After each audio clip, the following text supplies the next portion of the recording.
As people get older, they face new challenges and changes in their lives, such as physical health issues, social isolation, and the loss of loved ones.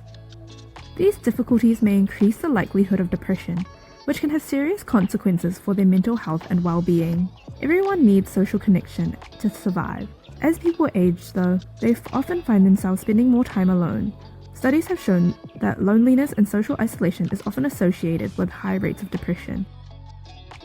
The Geriatric Depression Scale, also known as GDS, acts as a screening tool for older adults. The use of a GDS is to screen for depression in older adults and identify individuals who may require further evaluation and treatment. GDS consists of multiple questions meant to elicit information about a person's mood. Questions like, do you feel that your life is empty? Do you often get bored? Are you in good spirits most of the time? Do you feel happy most of the time?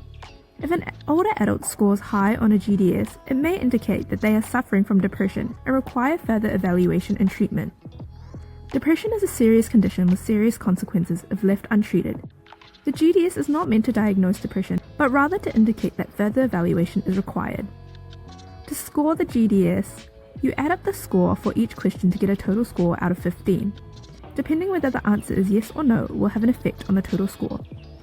At Carepatron, we have a GDS scale for practitioners to use.